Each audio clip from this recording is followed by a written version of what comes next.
Triple G. With action figures from every age. Join us now, turn the page. From the big screen to the small. It's Geek Week, the podcast of the year.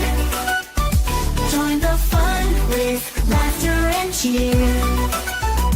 Toys collecting and tales from the past. Tune in now, the good times will last. We dive into movies that make us dream, with memories like a childhood theme. TV shows that caught our eyes, let's collect the moments and rise. Like, share, subscribe, don't miss out. It's Geek Week, the podcast of the year. Join the fun with laughter and cheer. Toys collecting and tales from the past. Tune in now, the good times will last. Like, share, subscribe, don't miss out.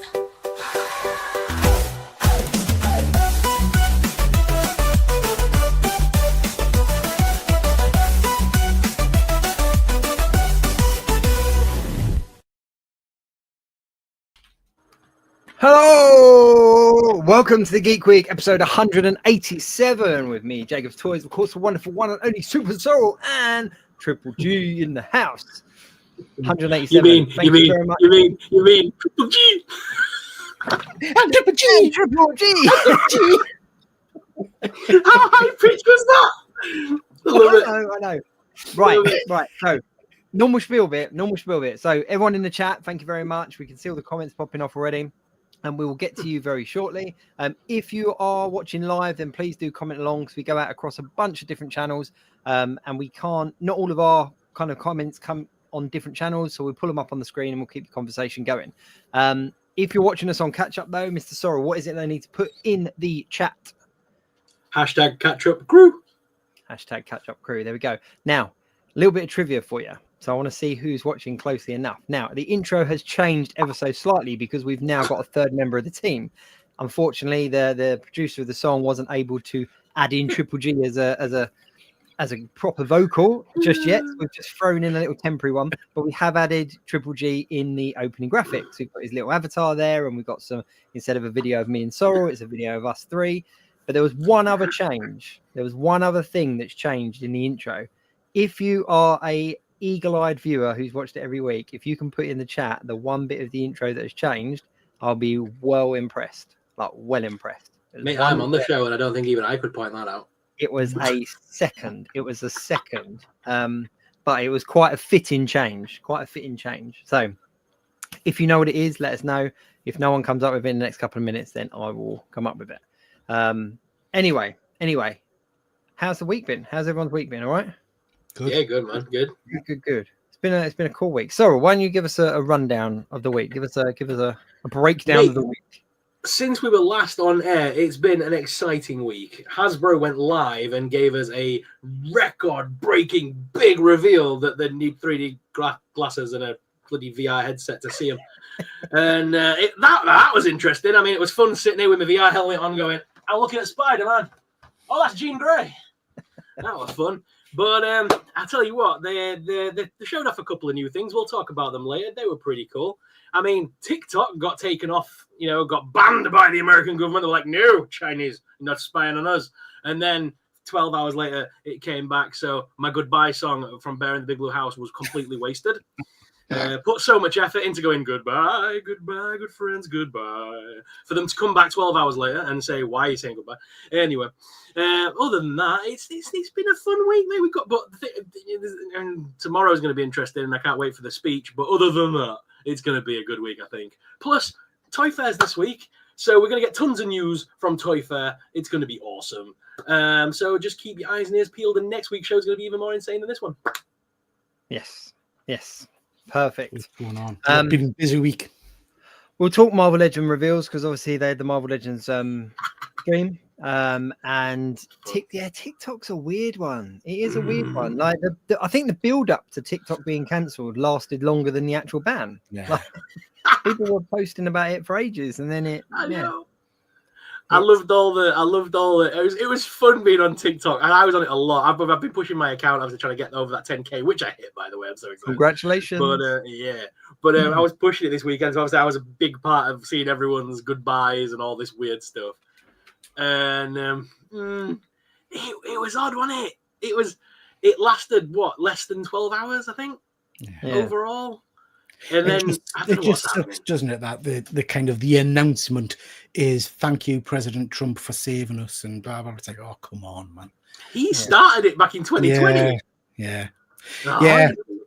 I'm not up on my politics, but I assumed it was getting banned still because of him, because that's originally was the thing, wasn't it? He was going. It was Biden that passed the random thing, but everyone's been jumping over to Red Note, which is a Chinese-owned app in sort of like retaliation. But somebody broke down what their terms and conditions mean in Mandarin, and oh my god, them poor people.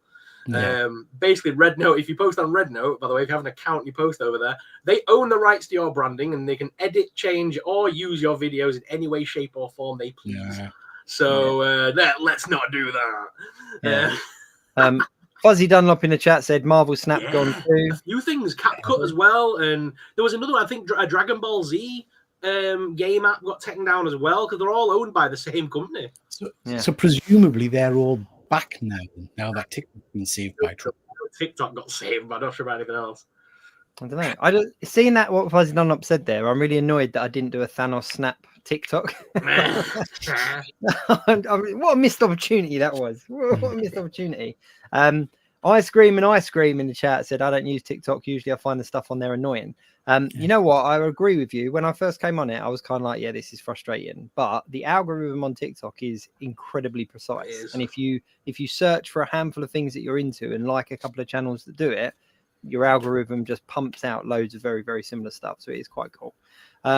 Very quickly, no one guessed it, but the change on the intro is I took out the retro gaming clip and included Street Fighter. We've got Street Fighter in the intro now, because I thought what with the rise of Street Fighter figures, and with Jada Toys absolutely killing it with the Street Fighter line, I just thought we'll put Street Fighter in there. So, and plus I've been playing a lot of Capcom versus Street Fighter and Marvel versus Capcom, sorry, and I was like, yeah, we need that in the intro. So. Well, I tell you what, before we jump into the Marvel Legends live stream, did you guys see some of the other toy news that came out this week? Mm-hmm. So if Jacob can just throw this up on the screen. This is a big one. Oh, yeah, I saw this. Yeah, Power Rangers Reignition coming from Playmates Toys. This is their rebranding, reimagining of the Power Rangers line. This is exciting. Yeah. So I'm a dare I say it, I might be a little bit older than you guys. So I think I missed the boat a little bit with Power Rangers, and I never really got that into them. I tried to watch they did a live action, more like a cinematic movie a while ago. I thought that was all right. And then I watched the Netflix movie, which had some of the original cast in. Whew, yeah, that was interesting. Please say you've watched the original 90s movie, though. Please say you've watched. Yeah, watch bits of it, yeah. But I tell you what, there's a new comic series out where they've kind of done a Marvel Ultimate Universe on it, where they've reinvented it. So you don't have to know any of the backstory, any of the kind of the lore or anything like that. And I'm really enjoying it.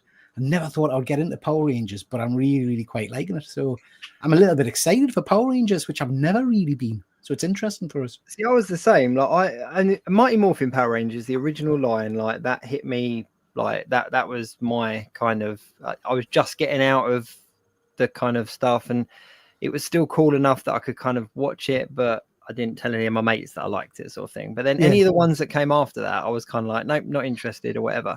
But then my youngest son has started getting into it, and he's watching all these other versions of Power Rangers, and I really enjoy them. Like being able to watch them as a dad, like with my kid, I'm like, oh, this is cool. This is quite cool. Still. I think I don't know. I think when I went to watch like the original series and stuff, it was just a little bit too silly for me in some regards. Yeah. But yeah, I get why people love it. I love the mechs and all that kind of stuff. It's just never really been my thing. But I am quite enjoying, like I say, this new comic. This new comic's hitting the mark for us. The Boom Studio comics are good. The Boom Studio comics are good. as far as Playmates go with this reignition side of things, if we look at it from a collector's perspective, we've lost Super Sorrel completely. But if we is he upset because I don't like Power Rangers? He's just had he's just had a wait till I start on Funko Pops. Whew, not come back. The bizarre thing is though, is that this is a screen of his from his computer, so he's obviously still there somewhere. But yeah, from a collector's point of view, it is interesting because there's not really any explanation as to what they're doing. And obviously Hasbro had the license for a long time, and they did really random releases. So they would release kind of the different types of Power Rangers in different series, and they went all the way through it. There's quite a few 1/6 scale companies out there, like 3-0, Toy Battalion, like they're doing all the Power Rangers as well. So for Playmates to pick up the license, I'm curious as to where this is going to fall, whether this is going to fall into the kind of the collector's market or the play market. I think it's going to be the same as what they do with Turtles. It's going to be a bit of both, because Turtles is both accessible to younger audiences, but they do have their collector-friendly stuff as well, I would say. Yeah. So I think this is going to be much... There's no way they've spent that much money on this license. They're not going to utilize it. Yeah. So it's going to be like TMNT for them, I'm guessing. And plus, I'm hoping that they might actually do a decent TMNT crossover line, because the Hasbro one was dog papa. So I'm hoping their one might be decent, because they make the molds for the bloody Turtles, so they should make some good ones. Yeah. But what I was curious about, the line is called Reignition. If it was anything else, it would have just been Power Rangers by Playmates, surely. The fact that they've used the word reignition, they're reigniting it, they're bringing it back. Are they maybe continuing where Hasbro have left off? Is the idea, will they continue with the Lightning collection, but from their standpoint, maybe? Yeah. Yeah. Will they work with Hasbro on keeping that collector-friendly line alive with Hasbro, maybe, and then also creating a kids line to make a lot more of their revenue, so to speak?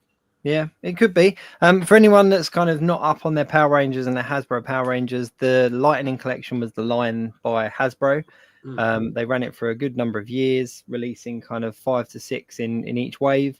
They did accessories, they did helmets, they did weapons, they did the power coins. They really kind of went to town on it, and it was one of their kind of leading lines for a while.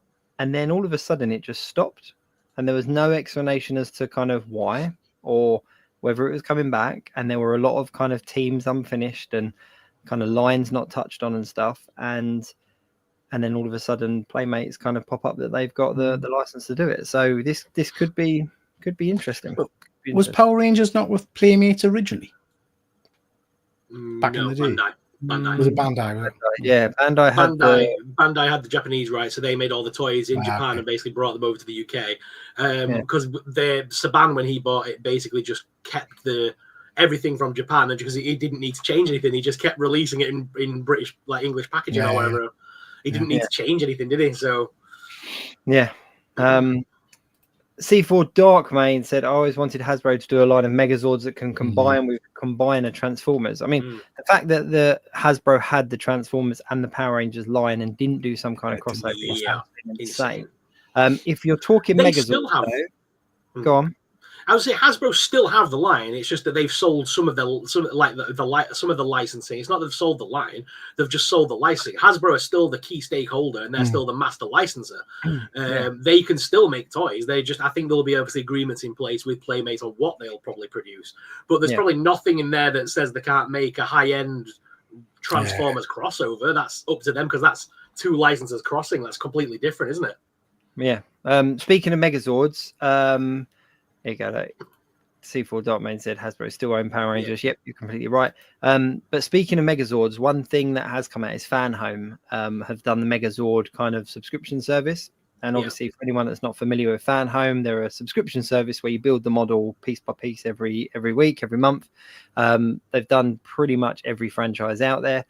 And they've just started on their Megazord, which I'm not getting myself, but it looks incredible, because you kind of build it up and you have each of the individual Megazords, and then they all transform into a Megazord, and it's all lights and everything. So is that the same company as you're using to do your Prime? Because you're collecting Prime, aren't you? Yeah, I'm doing the Prime. So we're up to issue 81 now, which is quite cool. So Yeah, it's a good Nice. one. It's a good one. But yeah, Another so there one. we go. Yeah, another one to share for you if you can accept. There we go. Universal popped this nice. little beauty out today. Well, Look at about that two box day art. ago now. Yeah, so they've made a line of action figures. They're not very high end by the looks of them. They look quite Yeah, basic, but they've produced two packs so far that we're aware of. Not anything to do with Wolfman yet, but I'm sure it's coming.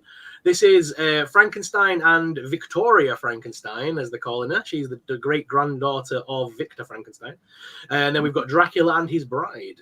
In a 2-pack, so that's interesting. I'm curious to see what 2-pack will be next. We know that because this is for Dark Universe, by the way. This is the new Universal theme park land that's coming to Orlando.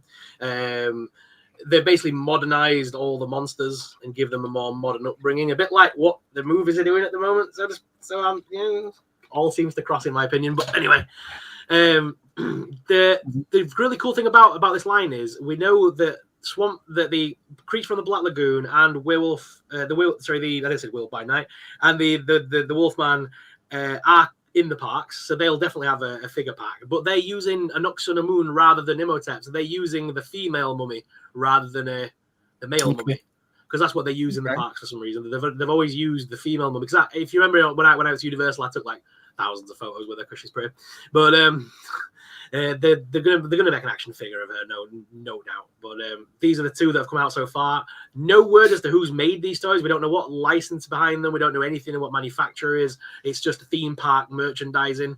If I had a guess from going there all the time, the merchandise for SpongeBob was made by Playmates, so these could be Playmates, but I can't see the back of the box. The box art looks lush, doesn't it? The box art looks amazing. Yeah. Yeah.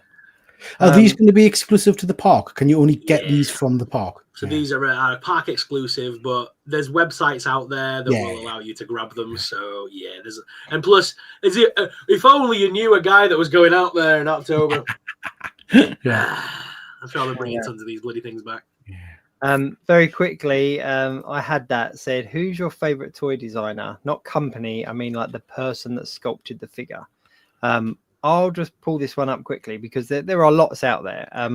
But my favorite one was with Diamond Select Toys, and they released a Carnage figure a while back. It was like based on the comic books, and it was sculpted by, and I hope I get this right, but sculpted by a guy called John St. John. Yeah, John St. John.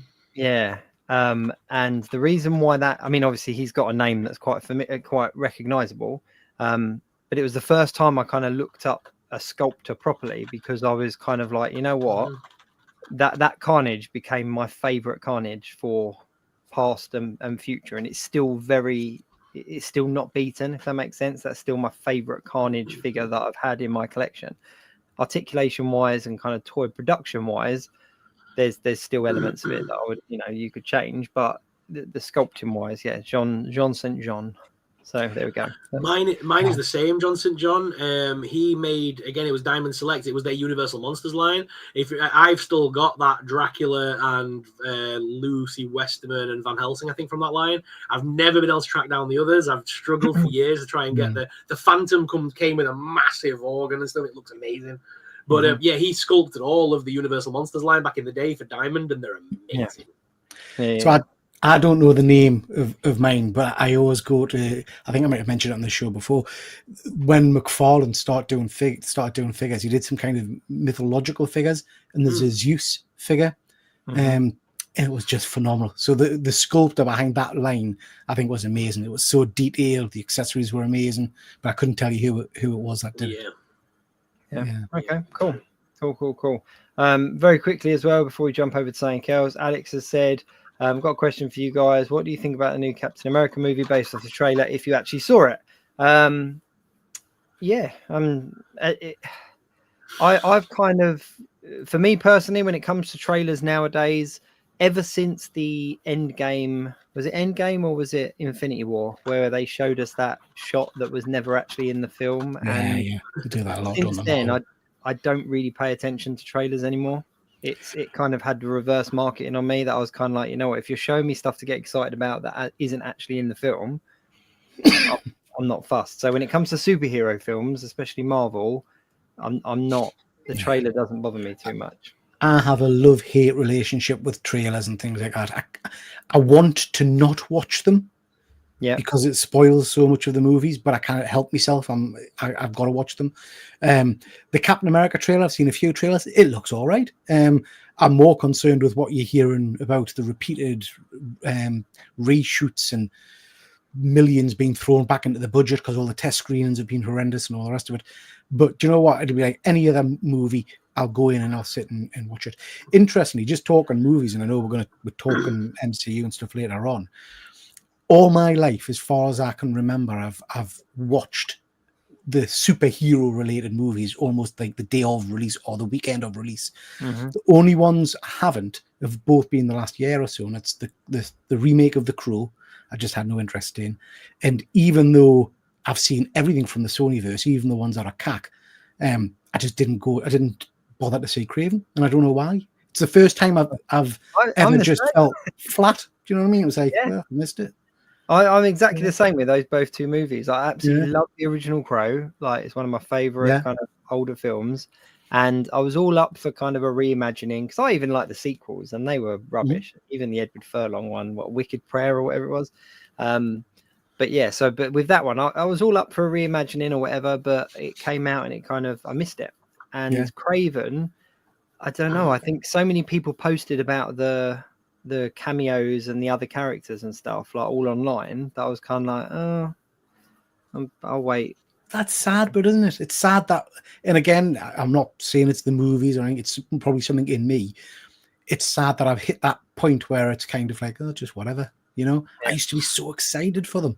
But I'm more excited for Thunderbolts. I think Thunderbolts is going to be good. Yeah, I'm excited for Thunderbolts. Very quickly, Bethany Beth said, I hope Playmates TMT news van is coming. Yep. That would be cool. I agree. That'd be very cool. C4 Diamond said, I like clever trailers that don't use any film footage at all. Yeah. Go on, Sean. I was just saying, I like Screaming Ice Cream. That's a great question. I think we should come back to that when we get onto the talking point of the week, because that is an awesome question. I've just seen it. I like that. So we'll come back to that. We will come back to that. We will swing back around to that. But I haven't swinging back around, if you will. Great segue. On the Marvel Legends stream, there was only, I'm not sure about you guys, I'm pretty much legend out at this point, but two things I wanted to bring up this week was the Maximum line. I have put a little image there. It's the worst image I could have chosen, but hey, can I zoom in a bit? Zoom in a bit. There we go. So yeah, we've got the Marvel Legends Maximum series. See, I did my little short video where I kind of, had a bit of poking a bit of fun at, you're poking the bear a little bit. But to be honest, Jada Toys give us Street Fighter figures that come with multiple heads, accessories. They give us the little stand with the little effects pieces. They give us all that is included in that Maximum Carnage box for Spider-Man there, the Maximum box, whatever. And they charge us £22-ish. Marvel Legends are going to treat this like a deluxe special, and they're going to charge us about 50 quid for that privilege. I'm telling you now. Really? Yeah, that is going to be expensive. That is not going to be cheap. Their current line for the single-based figures that don't even come with anything are $24.99 at standard retail now. Yeah. Their deluxes run at about 40. So this has got more accessories than a deluxe. They're going to push this as like the big boy for the collectors, and they're going to charge, I reckon, about $48.99.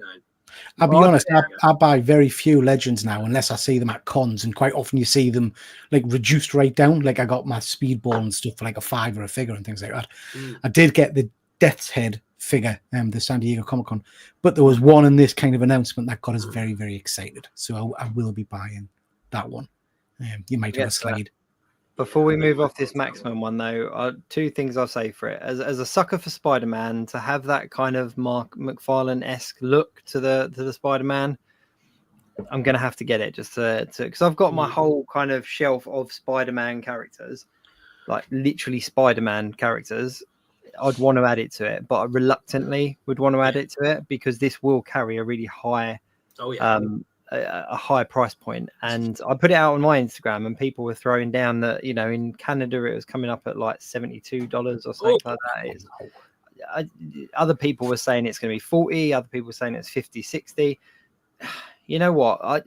I don't want to speak foul, But the problem is that your basic figure has got a high price point already. So like you said, quite rightly, Sorrel, is that every time it kind of goes up a notch, it comes with that extra thing.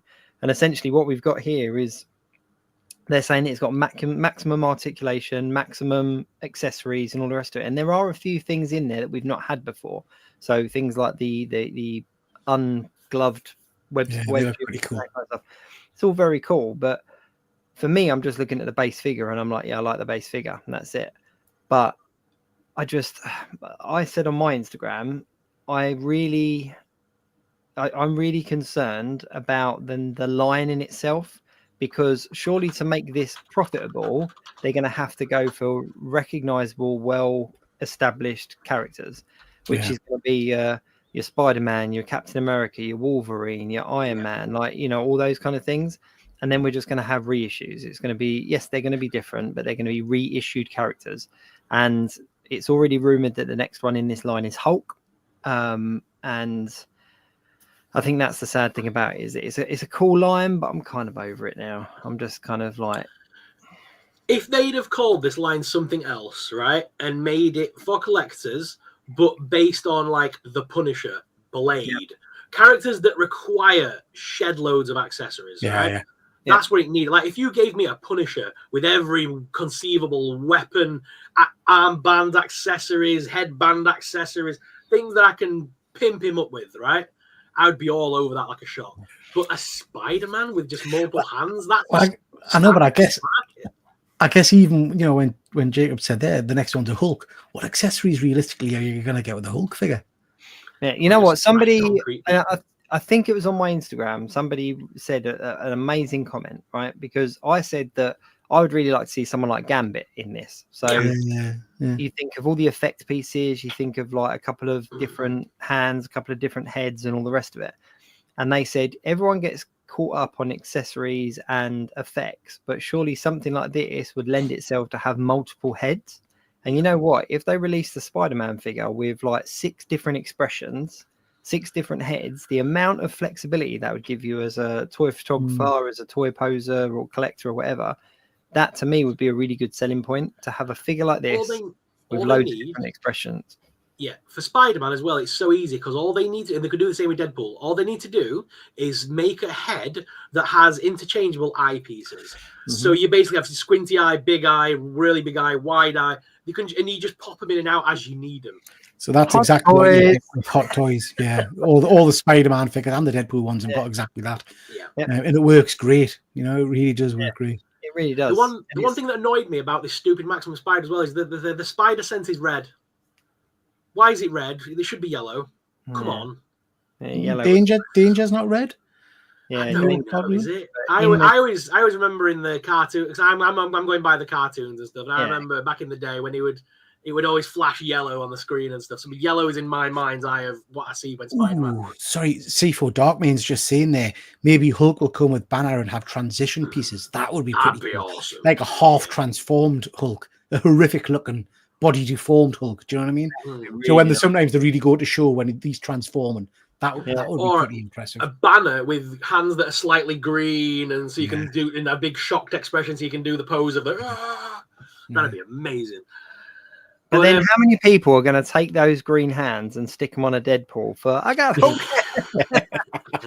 But you know, that's a really good point from C4. Like that would make a really good maximum figure.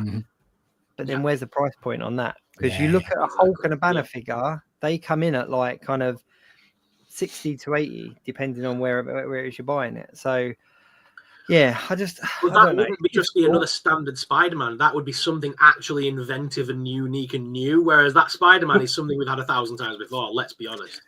My problem is when we're looking at nice figures, nice small scale figures like, you know, Fig Art and all those kind of stuff as well. When you start to hit the almost the £100 price mark, I can't help but look at that and think a little bit more, and I can get myself a hot toy, or I can get myself a third party figure. And I'll always sway that way. Do you know what I mean? So if it gets too pricey on the smaller figures, I'm out. I'll just go for the bigger one. You know. I get you. No, Okay, I got you, and that's kind of where my collecting's gone recently, because you've got your lower end figures, like price wise, like your Street Fighters, your Simpsons, your Sonics, your Ghostbusters, like all those kind of things that are down the pocket money kind of price range of an action figure. Your Marvel Legends then fall into that collector money, and like you say, they're tipping now where it gets to it, and I'm kind of like, nah, I'm not spending that much on that figure, because like you say, 2 of those and I could get Hot Toy. Like, you know, so yeah, I don't know. Yeah. So then we got this lovely little line that nobody asked for in a million years. How is dare you, sir? horrendous. How dare you? Look at that. Look at how sexy. I'm guessing you're going to say Rom. Of course I am. Look at it, man. Look at how sexy that looks. I mean, the rest of them, nah, I can't be bothered with. But Rom, I mean, yeah, that's a bit of my childhood right there. Do you know what I mean? So, yeah, I'm all in on the Rom. Do you not think this line would have been better if it was more related to like key issues rather than, because some of them seem so friggin' random, like Ultimate Iron Man? Come on, it's a really. Why is that a thing? You made a really good point, I think, on one of your shorts, Sorrel, where you said that they should have done it as first appearance line. Yeah, that was your short, wasn't it? And I completely agree. I think if they'd done a first appearance line with the little comic books, that would have been a real sale point, and I probably would have picked up all 6. Even just to keep boxed and put up, because it's like almost having it's like having a key issue, you know, in a lot of ways, to kind of have that figure from the key issue and a mini skate. Yeah, but this was really randomly picked, and I think like Rom falls into that kind of obscure, you know, like Death's Head, Crystal, all that kind of stuff. And I love the fact that Marvel Legends are kind of going that way again, because that's how they were back in the day, that you would have these really bizarre characters that unless you were a die-hard kind of comic book fan, you wouldn't know who they were. So I love the fact that they're pulling these characters back in. Banshee, obviously people have been crying out for a red and yellow Banshee for a while now, so I'm happy for people that they've got him. Miles Morales, I'm a massive Miles Morales fan, but we've had a lot of him recently. Yeah, and he's no different. I mean, it's a cool head sculpt, but you know, there's not a huge amount different in that to the video game version, is there? Dakin, it's nice, but it doesn't look any different than a custom that I bought off somebody literally 15 years ago. Isn't it also very easily 90% Wolverine reuse? Pretty much, yeah. There's a lot of it there. Obviously, he's taller, so the legs are different. But yeah, I don't know. It's like they have to shove a Wolverine in there somehow, some way. The only one for me that stood out, that made me go, so obviously I've got no attachment to Rom, so I do apologize. The only one that made me kind of go, that's kind of nostalgic, would be the Infinity Watch and, you know, Adam Warlock. Yeah. Because that issue as a kid, I remember actually buying that issue as a kid, and I let it go like an idiot. But I had that issue as a child, and I had that book. So I mean, it's a very nostalgic figure by looking at it, because I've always wanted that version of Adam Warlock as well, with the gauntlet, and that's my era. That's my sort of like, that's how I remember him. But I'm not into this line at all. I don't. No, it's I don't know. I'm really hoping for something that Marvel Legends comes out with that kind of pulls me back in massively. But nothing is like Rom. I'll pick up if I see him, but I'm not going to pre-order him. If I see him at a con or on a shelf, I'll probably pick him up. Other than that. My final kind of 2 cents on it was kind of the feeling of the ideas they had for these were kind of great ideas, but poorly executed, in my opinion. But I like, even with the Maximum figure, it was a good idea, just the wrong figure to use it for. I'm really curious as to how they picked this lineup, though. That's what I'd really like to know, how these are the 6 that got the comic book accessory. It's a very random and eclectic selection of figures, isn't it? Do you know what I mean? There's not normally there's a bit of a thread you can see between the line, but this is just. And I have to say, I will get the ROM, but like you, I'll probably not rush out to get it, but I'll get it because I want it to go with my Death's Head figure. The comic accessory that comes with it is neither here nor there for me. I would never display it with that anyway. Do you know what I mean? It just doesn't. No. I mean, actually, that would probably scale nicely with a 1/6 scale figure, wouldn't it? The comic. You could put the comic in with their hands, but yeah, I wouldn't use these. What I found peculiar, though, is that I'm not quite sure who these were aimed at, because there isn't like they're not key issue kind of. They're not like first appearances or anything like that. And obviously, a lot of collectors, these characters will fit into their large displays. So they're not going to stand this comic with that figure. They're not going to display No. it like they are on the screen. So I'm curious as to kind of where the marketing directive was for this line. I can tell you exactly where it's come from because mini brands are popular. Mini brands books was the most popular toy of last year. People were collecting mini versions of Goosebumps and Twilight last year out of capsules that I collect. So I mean, I think that's exactly where it's come from. It's just Marvel Legends going, well, mini brands are popular. Let's give them a tiny, tiny comic book. May I just say the back of that comic book is plain grey. It's solid. It's solid plastic. It doesn't have a back on it. It just says Marvel Legends on the back of it as well. So you can't even have them holding it properly to read. No, you've got to have it facing outward, which is stupid. Like a certificate. Yeah, just exactly. What I will say though, very quickly on this line, while we've got the image up, I don't know if you saw on Steve's Instagram, but Steve shared the stop motion. Yes, I did see that. Yeah, that was bad. And I really forget. Please put in the chat the names of these people, but I forget who it is that does the stop motion for Legends. But it was a really nice kind of 15, 20-second stop motion.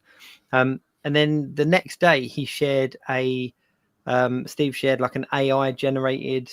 A toy photographer, a toy photographer who's like really nice Star Wars photography had been using an AI generator to kind of animate them, and Steve kind of showcased that as well.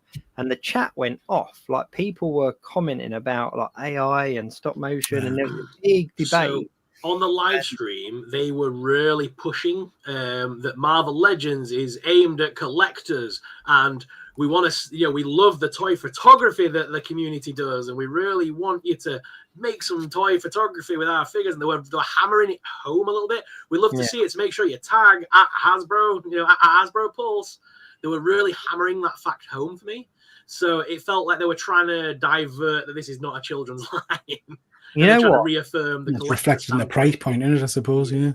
And I can only pull this up because obviously I was a big Legends collector back in the day, but what they used to do when the live streams and the conventions kind of first really picked off is they used to showcase photography in their live streams.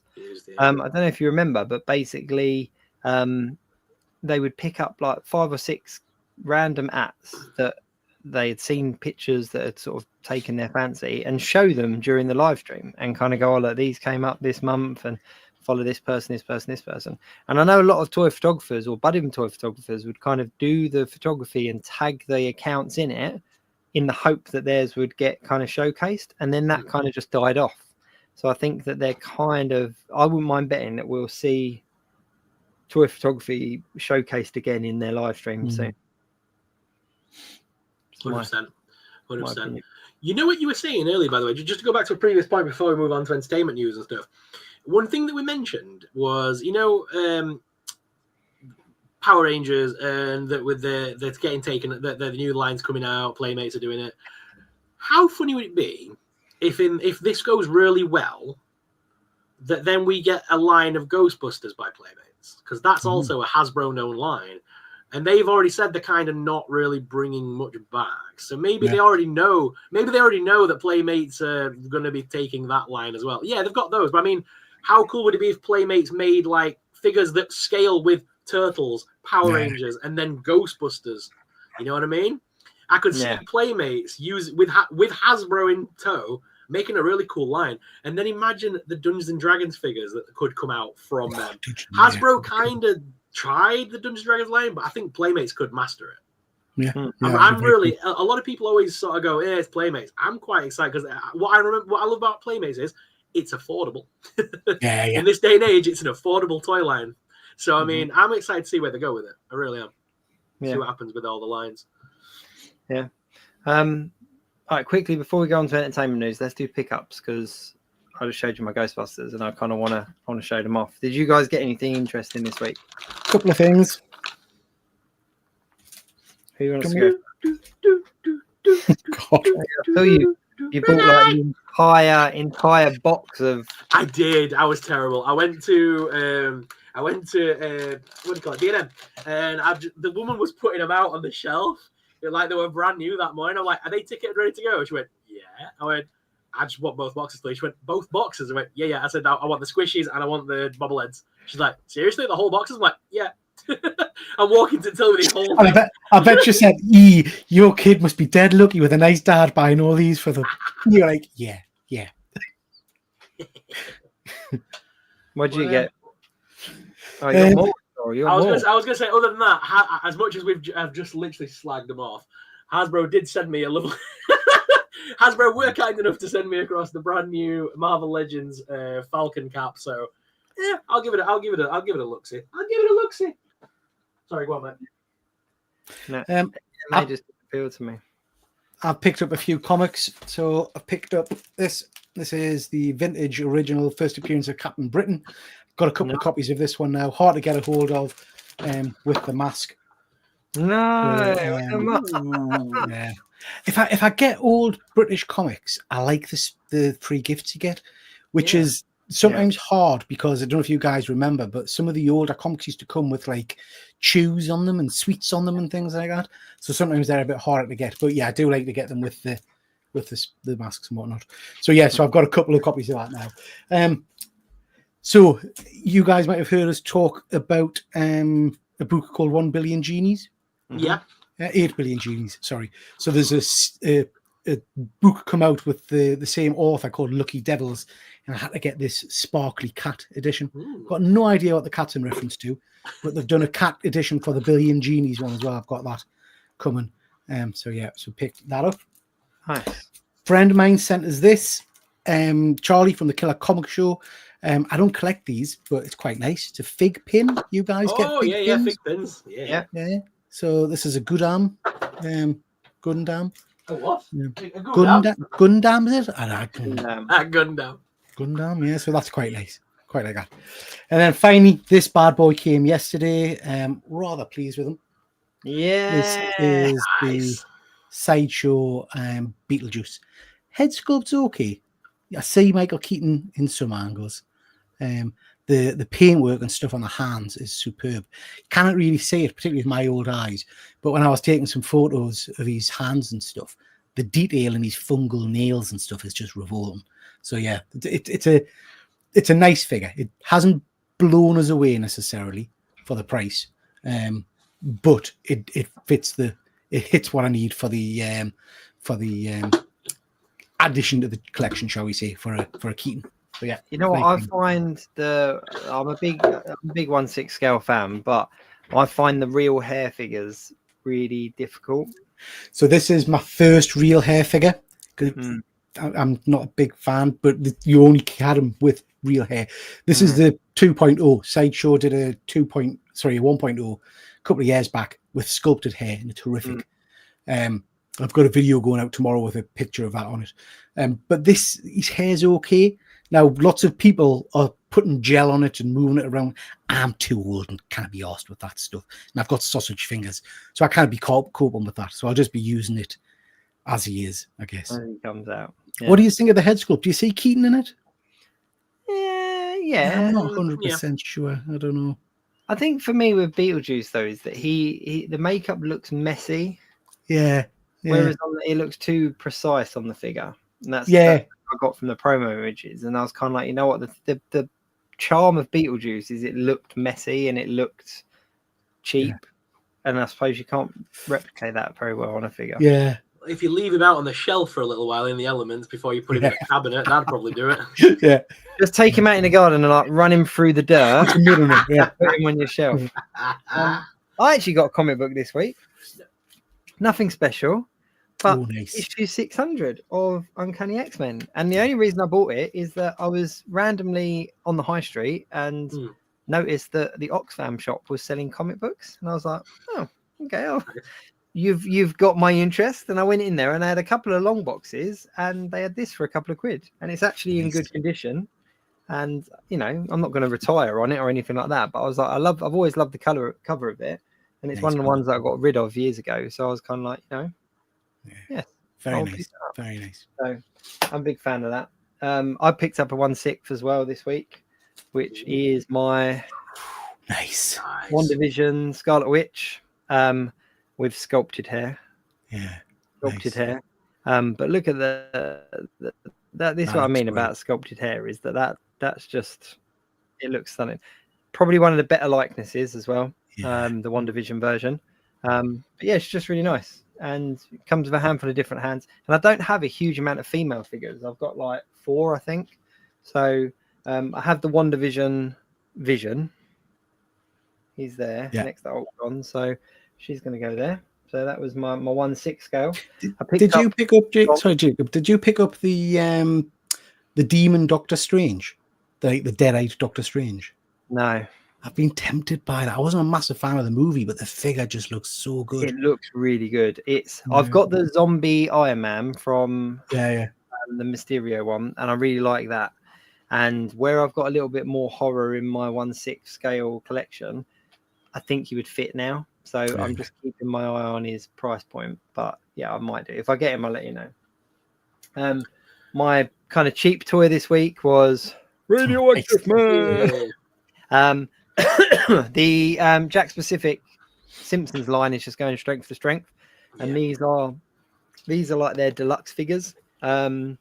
And basically this one has like a light up function in his chest, but I'm not too fussed about that. It only comes with like a stand and a background, but I'm not fussed about that. I just Radioactive Man on my Simpsons shelf was all that mattered there.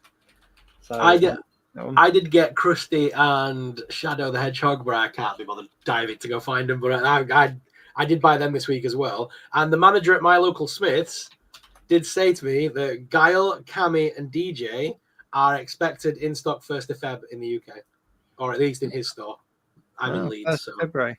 Well, the bizarre thing is that on the Smiths website, they were saying the 3rd of Jan. So they've been saying the 3rd of Jan to the 10th of Jan for however long, but obviously just not showing up. So, but I've got all of the Simpsons now. Every one of the Simpsons that are out, I've got them. I just haven't got around to looking at them or reviewing them yet. And I haven't got any deluxe figures. So I picked up Radioactive Man because he was a different one. The other ones that I believe are out is like Hulk Homer, the one where he gets covered in green paint. And Vampire Mr. Burns is coming out as well, or is out. But I'm not too fussed about them because they're different versions of characters I've got. Whereas Radioactive Man was a separate character. Yeah, Hulk Homer is in Entertainer now, I think. That's what, sorry? Hulk Homer is in Entertainer right now. I'm sure I've seen him. Yeah, I've seen him there as well.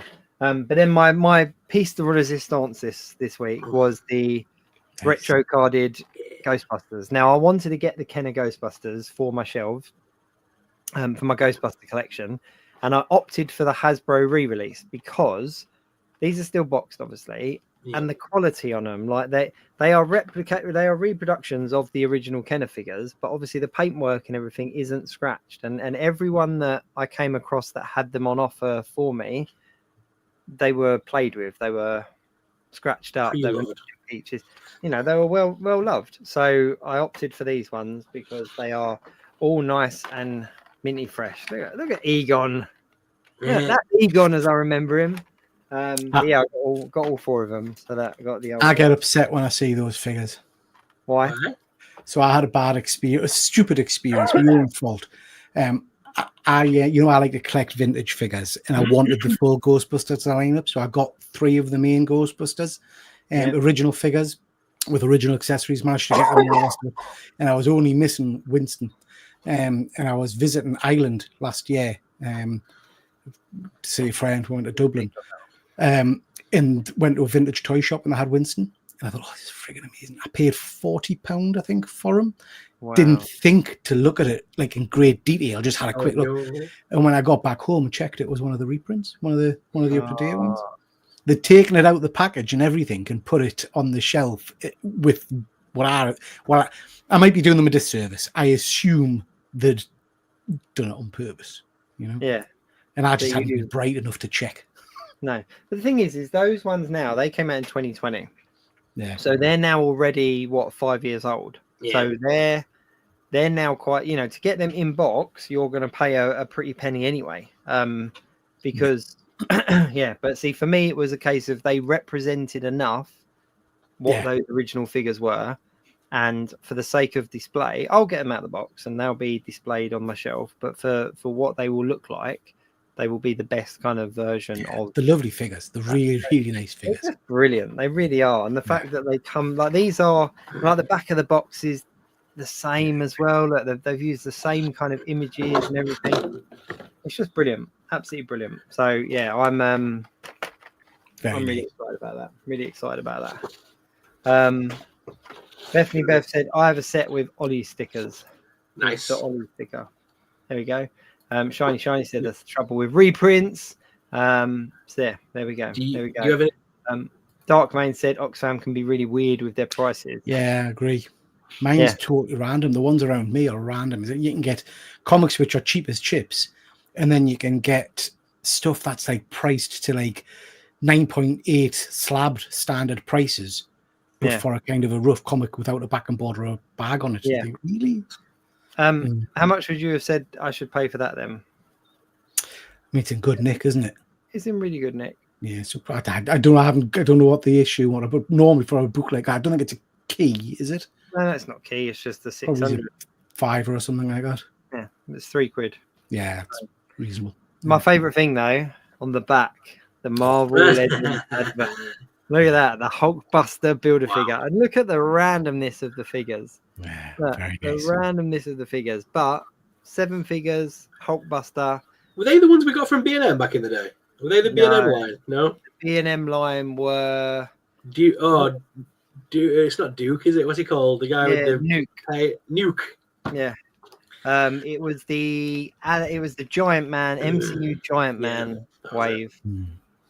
So we have Black to have the weekly I tempt Jacob to get into Funko line.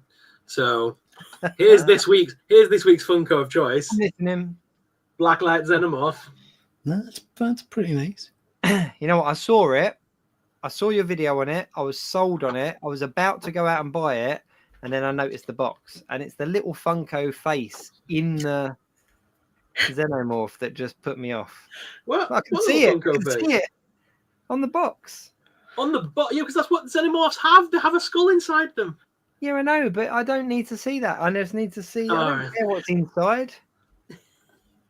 But yeah. And do you know what? I love the fact that B&M, of all companies, are the ones like.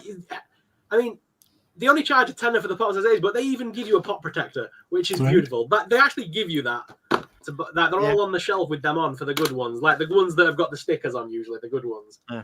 Like, you know what? That was a Funko exclusive. This one, it's it's a hard one to get. That was a good inclusion. It was a good tempt on the table. Not quite sold yet. No, I am. I'm edging towards it. But speaking of Alien, Romulus hit Disney Plus this week. And it was one of those films that I missed at the cinema. So I actually watched it for the first time. And Matt, it was good. Yeah. They've updated the CGI in it as well, haven't they? So they've changed some of the CGI for the I forgot the character's name, the droid's name. Yeah. I can't remember. Yeah. But yeah. It was good. I really enjoyed it. As a fan of the original Alien films, like I really enjoyed it. Really enjoyed it. It's a good flick, good film. Yeah. It was good. It was good. It made me jump. It did what it needed to do. Yeah. But, I like the use more of. I'm more creeped out by the face huggers than anything else. So I think focusing on the face huggers is a good move for them. You know, the scenes with them were proper creepy. That was always the bit that got me in the original films, and like you say, they didn't really focus on it enough, but they were a real key part of this film. And it was the swarm aspect of them as well that really got me. And the chest buster, they didn't really. It was, and that was it. Like they didn't focus on that much at all, did they? And that was a big sell point in the original Alien, wasn't it? It was the big bit, but. Yeah, I really because back in the day it looked ridiculous, didn't it? I love that when he comes out and just it's clearly a puppet. Sorry, go on. Yeah. There we go. Joshy Boy Toys said I went shopping in Leeds yesterday, popped in a charity shop, they had a box of comics, all for £1.50 each. Nice. You know what, those random little charity shop finds are some of the best. Like back in the height of my comic book collecting, the charity shop around the corner from me clearly somebody had just gone through a breakup because there was probably about 50 long boxes, all in order, all in alphabetical order, just dumped in the charity shop, and they were selling two for £3, so £1.50 as well. And I went through there and I cleared up. Like I got some really good key issues from that. Like and paid pennies. That's the dream. You see, I never have that look. I never find that kind of stuff. You know. I remember coming back and I spent about 50 quid the first time I went there, and I came back with this bundle of comics. And I said to my wife, and I was like, "Look, I've got this one, I've got this one, I've got this one." And she was like, "Do you need to go back?" I was like, "Yeah." I came back a couple of hours later with like 4 times the amount, and she was like, "Yeah. Okay, we won't ever speak of this again." I was like, "No." I was like, "Look, I'm going to sell this one because I don't want it, and it will pay for the majority of them." So that's so there we go. But yeah, it was good. There we go. Look, Bethany Beth said partner stuff. Lol. Oh, I love going through the wreckage of a geek breakup. It can go one of two ways. You're either going to get some amazing deals, or you're going to see things and they're destroyed beyond repair, and you just think, "Oh man." So there we go. So I have to show you this before we move on. I know this is brain rot to both of you guys, but I have to share it because it is so nostalgic as well as ridiculous. So you know that there's some of the crap I collect, right? Go on. Well, you know, Skibbity Toilet's a thing. Oh, no, yeah. I don't know what. No, what's that? It's an internet profanity. It's a meme. It's ridiculous. It's an internet thing. It's a man in a toilet, and there's a whole story around it. Anyway, it's the fact that they've made the battle bucket, and it's soldiers. It's little green army men things. It's like old school figures, man. That just got me excited. I'm sorry, I had to share. It got me excited. I don't get where. Moving on. I don't get where the huge amount of merchandise for this kind of meme has come from. I really don't. I don't even know what meme you're talking about. It's That's keeping my channel alive, so I'm not going to rock the boat, baby. I only know it because my kids were saying it for a while back in the day. It was something that they said, and every now and again. But you know what, Sorrel, you love a blind bag, so I'm not going to take that away from you, mate. That is cool. TV woman. There was a funny thing though, because if you actually look at them as an action figure, because they've done an action figure line as well, they have. And They're Target. But they're suited characters with like a television on their head or a video camera or whatever. And I was looking at them and I was like, you know what? You could take those and take off the heads, and you've then got like fodder. Like you've got decent fodder figures. That's what Rocco the Great, because like I put mine out. I put my thing out showing like these figures that are coming to Target because everyone was sharing it with me. And then Rocco the Great basically was like winding me up on Instagram going, "Yeah, they're absolute dog cack. But tell you what, these are good fodder for customs." He was like reeling off what figures you could make out of them. But it's an interesting toy. It's the fact that the toy line's going from strength to strength, though. It's ridiculous. I'm gonna have to go and Google this now. I haven't got a bloody clue. Oh, mate, there's a whole series of it on YouTube. You can watch it. It's like a CGI animation, and it's insane. Wow. Okay.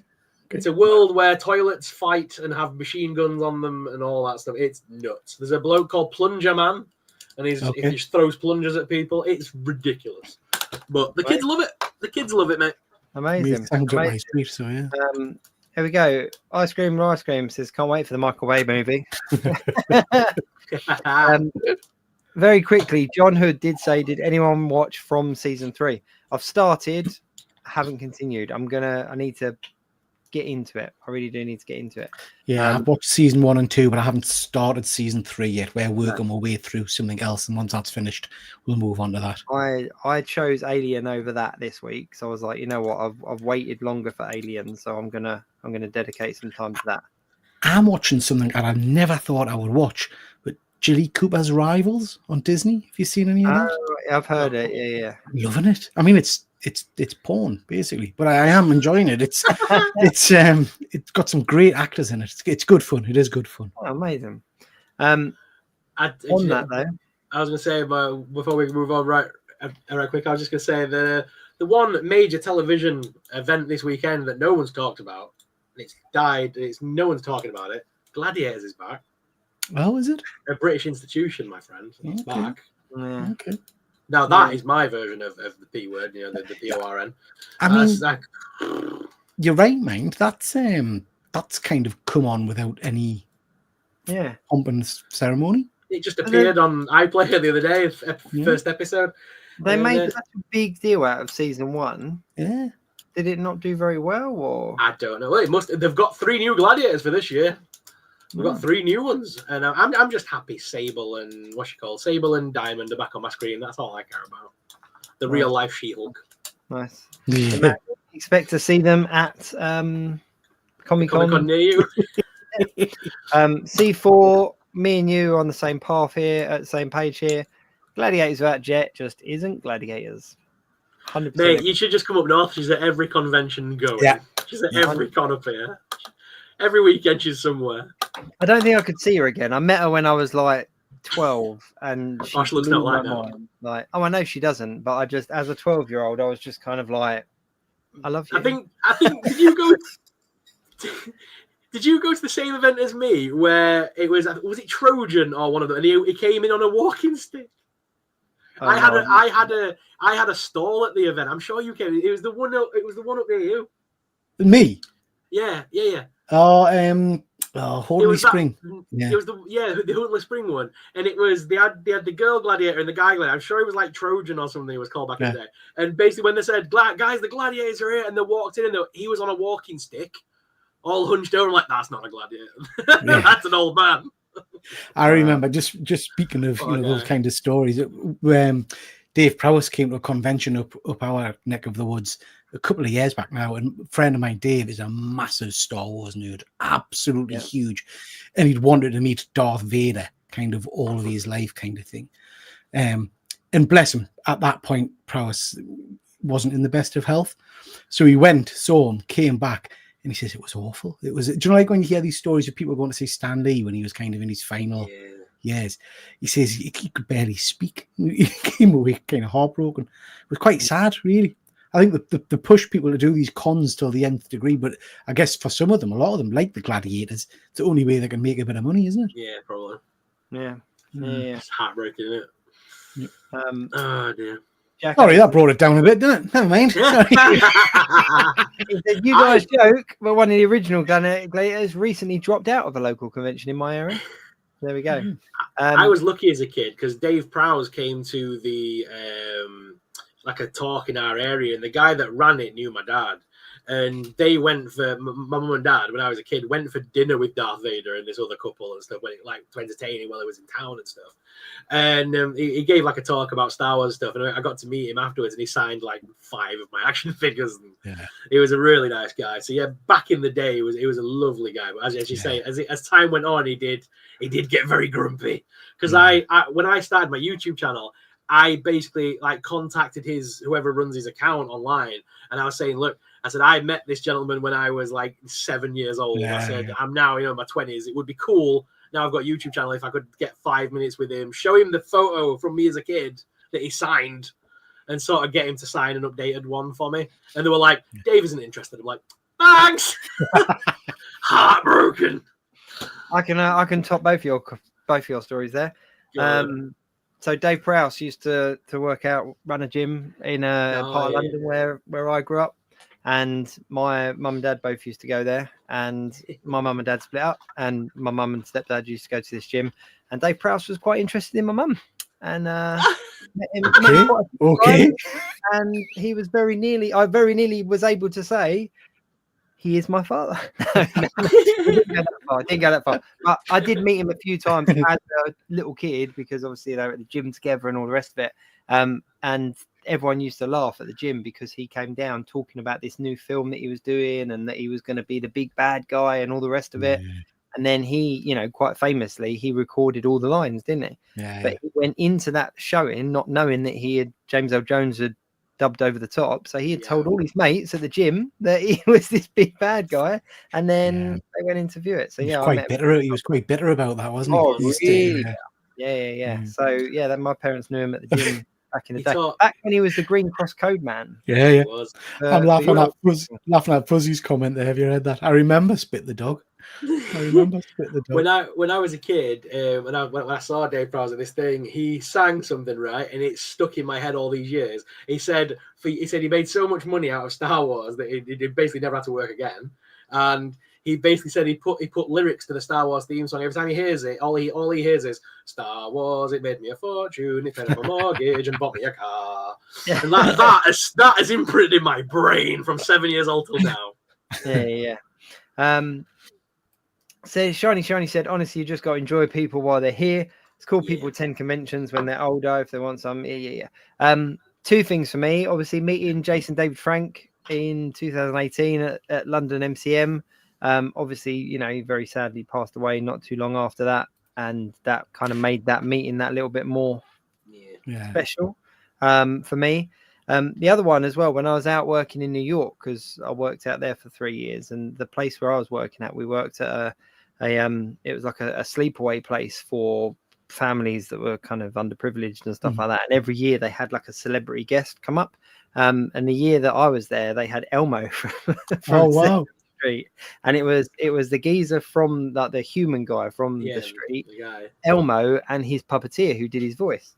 And I was like in total awe. I got pictures with him. I was chatting to him, chatting to the bloke, and seeing this massive, like 7 foot, African American guy doing this kind of hello boy. But then it turned out that he was like a paedophile or something, wasn't it? Like, it's a shame. It was a bit bittersweet. It was a bit bittersweet. So just slight deviation, then I guess sticking with the topic. Who's your bucket list guest to see at a con? That you would, so because mine was always Stan the Man, and I missed out on that chance. So now I've dropped down a level, and I would love to meet William Shatner. And I know he'd be a grumpy old bugger, and he would probably be horrible, but I just want to meet the Shat. You know what I mean? I just want to meet him. What about you guys? You know what? It's quite straight away in my head. Jeremy Renner was my first one, just because he seemed so down to earth. But then I kind of indirectly met him on the set of Age of Ultron, and the interaction with him was very brief and from a distance. But that kind of, for me, I was like, that's cool. Like he's the guy that I thought he would be. Anyway, for me though, I honestly think Brendan Roof or Tom Welling. Oh, Tom Welling. Either one of those two, because I've heard really good things about both of them, and they both played like a massive part in my kind of Superman story. So either one of them, I think, would be my. Both of them are meant to be lovely, lovely people as well. And Tom Welling was here. He was at MCM along with the lass that played Lois and the one that played Kara as well. They were all at MCM, but the price point on meeting them was so high. I was kind of like, you know what, I'd like to, but so but that's it for me. Sadly, all the ones I wanted to see have all slowly passed away. I mean, the last kind of big one for me would be Tim Curry. I mean, even that is so heavily disabled now. It's such sad to see, isn't it? So again, uncomfortable almost. Someone that I used to hang around with. Saw him when he came. I think he used to come to Liverpool or Manchester a couple of years back, and the guy was happy to have met him, but then he was like showing me pictures, and it was like, this feels slightly uncomfortable. Do you know what I mean? Because he looked pretty darn poorly, you know. But I'm excited for this year because I mean Liverpool. Obviously, we get Starship Troopers. I mean that for me as a kid of the '90s, that's a big one for me. I mean more or less the entire cast in one go is incredible. I will happily pay any money for that one. Yeah. I would love to meet Tim Curry, but I'd like him to be Frankenfurter. I'd like to on the same wavelength. I would really love to meet Rick Moranis, but more as in an indirect way. Like, I wouldn't want to meet him at a convention. I'd like to just kind of bump into him in a restaurant or something, but he's obviously very off the radar. But there we go. Bethany Beth talking about her invoice from Comics and Cocktails. That's obviously the Cat's Lair, which is all good. C4 said, met the Starship Troopers cast in a communal shower. Haven't we all? Yeah. That's one of my favorite scenes of a movie when I was younger. I was like, this is amazing. Have you watched the making of the movie about that? No. So because the director and all the people involved knew it was going to be the most uncomfortable scene of the day, they basically just said, right, clothes off, let's get used to it. And basically, even the director and everyone involved, when they filmed that scene, were completely stark all the way through. Wow. Like, everyone got the keck off just to do it, just to make everyone comfortable. Everyone's in the same boat, even the director, the sound people, everything. Yeah. I think that's insane. There you go. Shiny, Shiny, Anthony Hopkins, Al Pacino, good shouts. So Margot Anthony Robbie, Hopkins, the horrific Transformers film that Anthony Hopkins is in. They've shot some of that in Newcastle, not far from where I live. And Hopkins was apparently in one of the hotels there. And there was a load of stories in the local press and stuff about him just meeting people in the lift and going out for dinner and stuff with them. He was just incredibly normal. Do you know what I mean? And kind of nice and happy to chat and do all kinds of stuff. Apparently just a lovely, lovely man.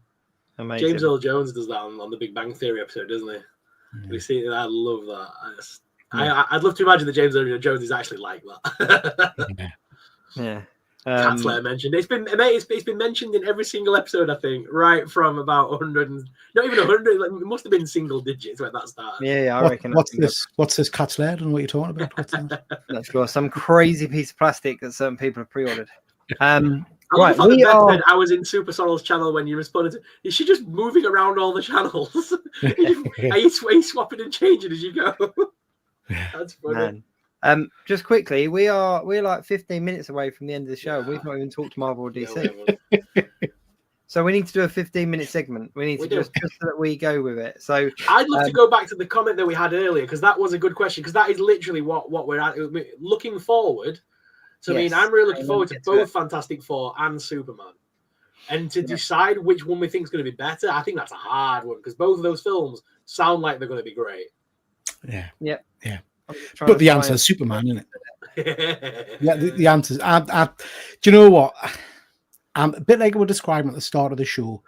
I don't know if I'm just a little bit marveled out. I am excited for Fantastic Four. I'm looking forward to it. I'm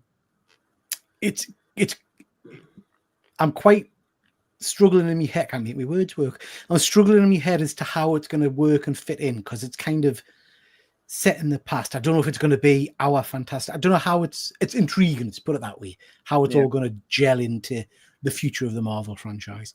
But Superman for me is the thing I'm most excited for. I thought that trailer was spectacular. I am concerned about Gunn, because he does like his comedy, and Superman for me doesn't lend itself to comedy. It lends itself to hope and to, inspiring things. I don't want it to be a laughing minute.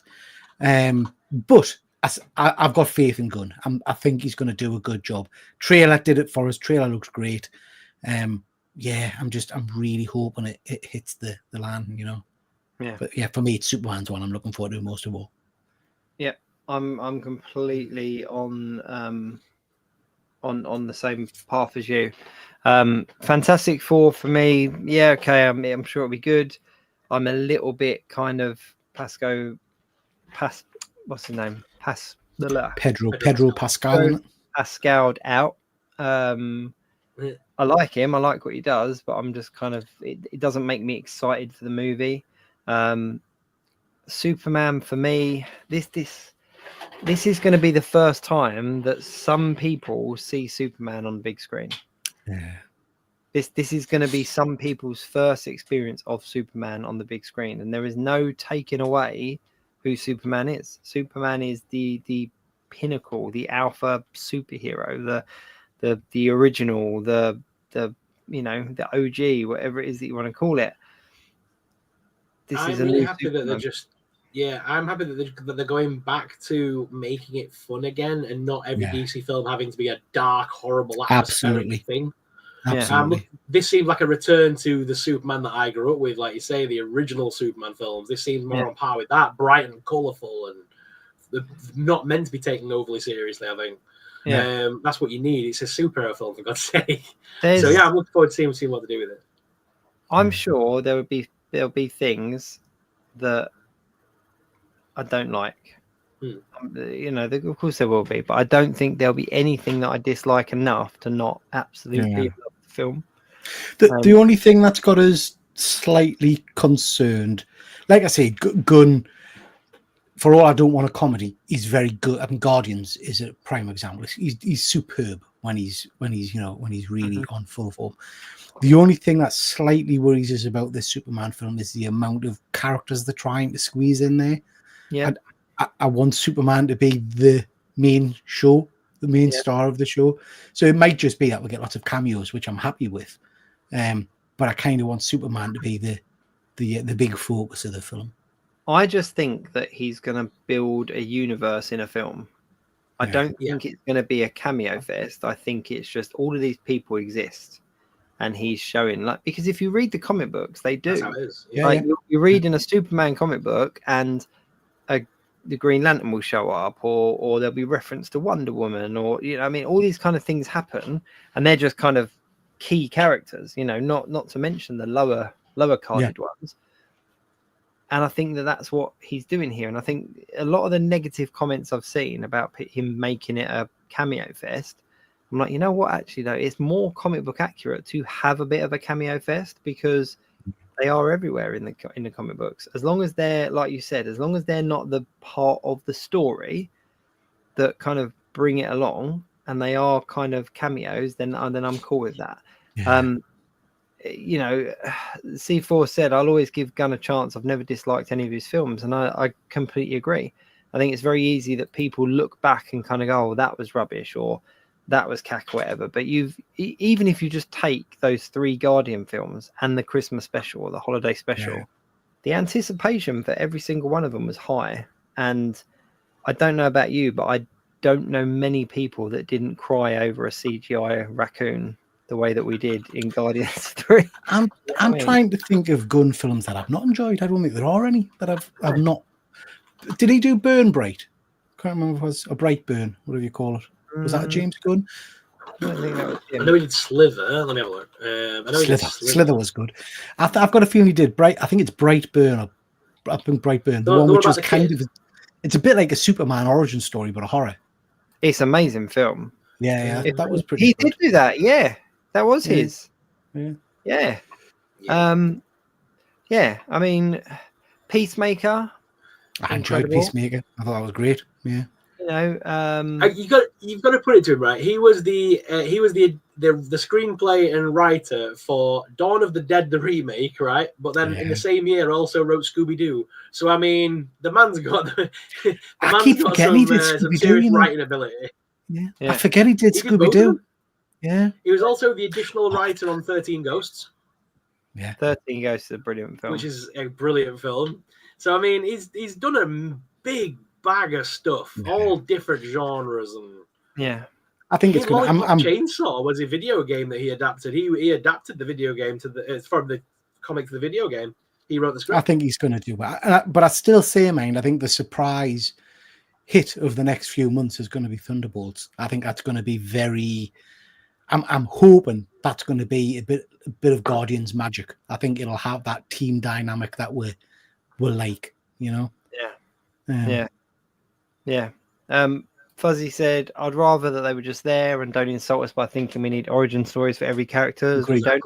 And I think that's what he's doing here. That's why we've got people in there that it's just kind of they're there, and I think Peacemaker's a prime example of that, they can throw a character in, they can become an instant fan favorite because of the chemistry, the writing, whatever it is.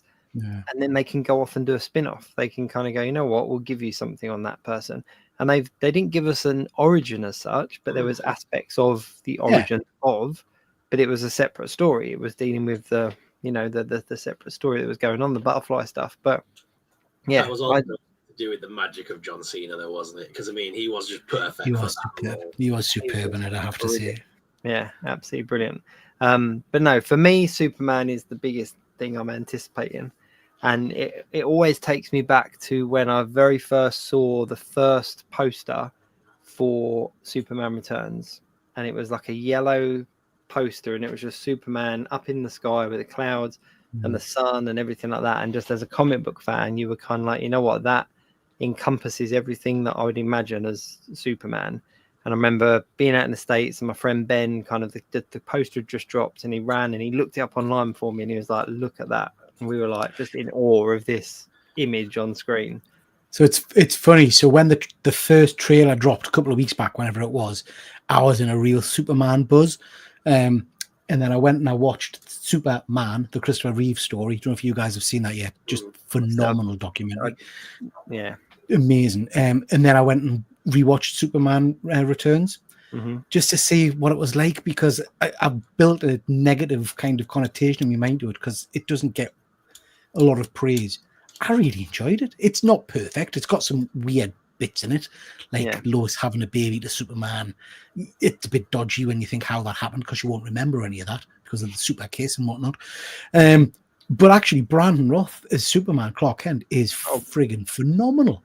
Perfect. And the scene where he saves the airplane is one of the best I've seen. You know, really, really good. And dare I say, Kevin Spacey, good Lex Luthor. I enjoyed him as Lex. I think that's a key to a good Superman movie, is you have to have that chemistry of the pair. The pair have to be just as good. And I think that with this one, this James Gunn version, that they do look like a good pairing. For me, it's the bullet on the eye with the Brendan Ruth one as well. Like that to me just encompassed everything there was about Superman. He just gets a bullet to the eye and it just bends. But I still watch that fondly, and not because of the script or the story, but there are still elements of that's just a great Superman-esque film. And I really love that in the kind of Arrowverse, they gave Brendan Ruth that kind of story arc all the way around to kind of Kingdom Come and everything. So if you kind of watch that all as kind of as one thing, it's quite beautiful. Well worth going back and rewatching that, you know, because it's got some great kind of nods. We'll get Kevin Conroy, the iconic voice of Batman, as a kind of a Kingdom Come Dark Knight, I guess, in his exo suit and stuff like that. You get Burt Ward in his Robin costume, his civvies. Really good little series. Really good. So are you ready to get upset, boys? Superman, hang on, C4 says, okay, up until the point where he flies. Listen, C4, there were definitely parts of it that were crap. But as you've also said, Ruth's representation of the Christopher Reeve-esque Superman, for me, was what made it. So, and Shiny said, to be fair, I think he said the Flash film was good. I don't know if you're saying that was me. I certainly didn't say the Flash film was good. No, the Flash film was not good. What did you think about the director coming out and saying that the reason the film failed was because people aren't interested in the Flash? Nothing to do with Ezra or special effects or his don't think you're wrong. You've only got to look at the Flash TV show and how long that lasted. Like the Flash was marketable.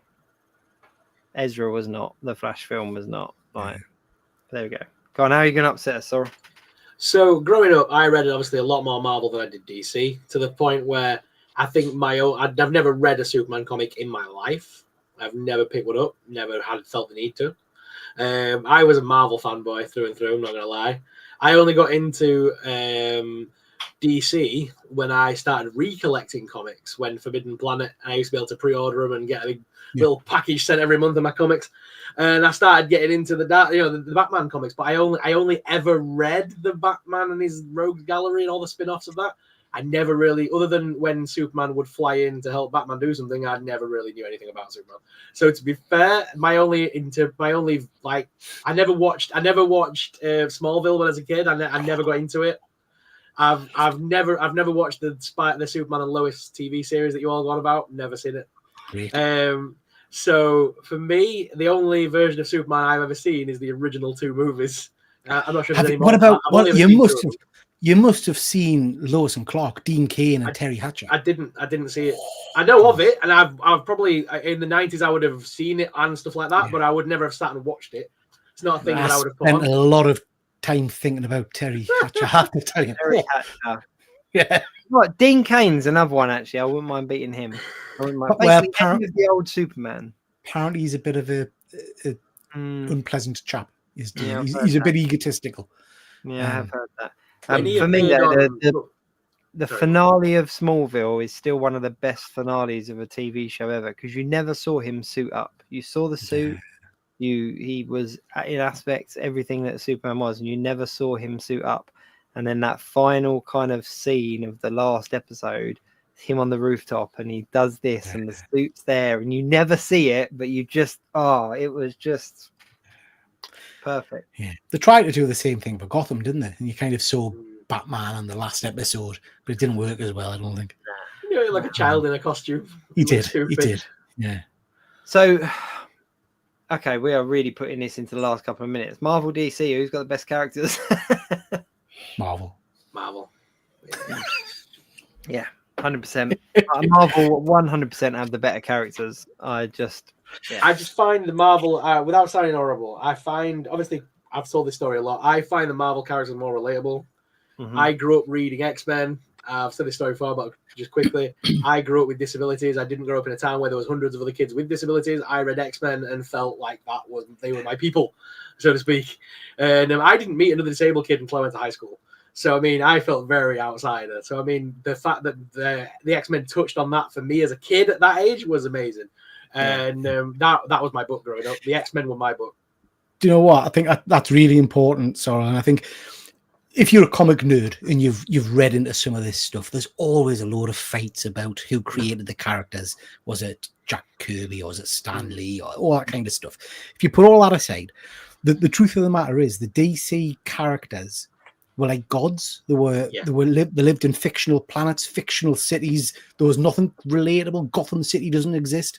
You know, what you call it, Metropolis doesn't exist. All that kind of stuff. And then Stan came along and he made Peter Parker from Queen. He made Daredevil from Hell's Kitchen. All those kind of relatable, real things with proper problems and proper issues, and it did make them human, like you say. And he was, again, you know, lots of people don't like Stan Lee, but if you look at the work he did on X-Men, revolutionary for the time, really, in terms of challenging the status quo and the beliefs and things like that. And great, yeah. So for me, I think Marvel characters have always just been more relatable, more human, and to a degree more interesting because of that. Yeah, definitely. Yeah, I can't say anything that you gents haven't already said, but I agree. Marvel to me was always a lot more relatable, and it was, like you say, that's a perfect explanation. The DC characters were very much up here coming down to our level, whereas the Marvel characters were from our level going up. And there was a lot of, you know, as a kid, I didn't like reading the comic books that were too out there, that were too unrelatable, that I liked reading stuff that was kind of, I could imagine it happening. And so therefore Marvel would always get my vote. But that doesn't mean that there with Marvel, I'm not sure if... Sorry. I was just going to say, it doesn't mean that there aren't characters that I adore. Like, I love Superman. Like, Superman was my first superhero loved, you know what I mean? Very quickly matched with Spider-Man, but it was Superman. When I was much older, I kind of got into Batman, which was, you know, Batman became more relatable when I was older, which is bizarre, but then kind of fits if you think about it. There are some DC characters that I absolutely adore. Yeah. But Marvel, I love Green Arrow. I love the Green Arrow, but yeah, Marvel for me is the one. It's interesting and a debate for another time. But I guess if you were to ask who's producing the best comics or the best stories these days, I would argue that it's neither Marvel or DC. I would say the better comics are coming from indie. You know, I mean, if you look at some of the Ghost Machine stuff from Image, Rook, you know, Hyde Street, all those kind of books. Craigie Geiger is phenomenal. Invincible more recently, you know, their stories are knocking Marvel and DC on the backsides, really. Yeah. But the people that are making those comics grew up with the DC and Marvel, and this is like a culmination of everything that we've, you know, from the past, something new and fresh, and I love that. Invincible for me, absolutely love it. And season 3 come February. Season 3 is now confirmed. We've got the blue suit. The blue suit's coming. But yeah, I love. You've read Invincible, Jacob, haven't you? Yeah, and Ryan Ottley was at MCM a couple of years back, and I waited to meet him and then I didn't, and I really, really regret it. I mean, I'm really interested in where they take Invincible, because they've not shied away from some of the challenging storylines, but there's a real challenging storyline coming up. Mm-hmm. I'd be really interested to see if they put that on screen. The fact that it's going through Prime, they could. They would definitely keep it relevant. Like, people would still definitely be talking about it. I think you've only got to look at the the Omni-Man kind of destroying the other heroes. Went viral, like, went absolutely viral. See, I was trying to not say it. C4 Darkman's kind of. But yeah, that's the scene. That's the issue I'm thinking of, Darkman, whether that happens or not. Yeah, there's a little bit of violation. Violation is the word we'll end on. There you go. I for me, Marvel is definitely the better characters. But I think it's an interesting point to kind of end the show on, is that, comic books and movies now are sold much more on the character that is established or that is well known, and they're kind of riding on the coattails of the character being well known. Whereas the indie scene, things like Invincible and the indie comic books and that, have to produce the story. They have to produce the quality to keep people hooked. Which I think Marvel and DC are kind of at the stage where they can kind of get away with not. And I think, like Marvel, the MCU, for example, riding on the coattails of these characters, as opposed to putting the efforts into really well produced stories the way that indies are. So yeah, interesting point to finish on, I think. Anything else that you gents want to add in this week before we shoot? I've got a live show Tuesday night, just if people want to jump on and watch, where we're going to be talking about all of the geeky happenings from 1995. There's some interesting stuff in that. So that's over on my channel. Nice. 1995, that would have been my era right there. 1995. Now that's I do a lot of work with James Keegan. That's the year he was born. Christ. Yeah, wow. Exactly. He's a child. So we're going to be talking what you call him? Val Kilmer, Batman, Earthworm Jim, all kinds of interesting. I would have been 6, 7 when at that time. So I mean, I'm a little bit older than Keegan, but that would have been about the time of Turtles, Power Rangers, and everything coming up. So I mean, good era is 95. Yeah, cool. Well, that's it for the show. Thank you very much, everyone that's tuned in. C4 Darkman, I think you get comment of the show this week with your Fantastic Four and Superman question. We really appreciate that. Alex has thrown in right at the end at 5 minutes past. I have a question. Save it. Tune in next week and we will get to that question. We have got a whole bunch of shows. We have basically scripted our shows between now and April, I think we worked out as. What our topics are, what our talking points are, etc. So we are going to be launching all of those across all the different channels so that you guys will see what our talking points are, and hopefully we'll get to them quicker than the last 10 minutes of the show. But there we go. It's been an interesting week. There's been lots going on this week. And I'm sure there'll be lots going on this week coming as well. But yeah, appreciate you all tuning in. If you've been commenting along, obviously check out the description of the video. Give everybody a like, share, follow, all that kind of stuff. Sorrow, if they're watching it on catch up, what do they need to put in the chat? Hashtag catch up crew. There you go. Shiny said, I have a question too. Well, you know what, Shiny? Keep it. C4 Darkman said, do you all have separate channels? We do. Check out the description. Give us a follow, give us a like, all those kind of things. We do appreciate it. But you know what? That's it. We've overrun. Till next week, we'll be back. Till next week, keep it geek. It's game over, man. It's game over. Like, share, subscribe, don't miss out.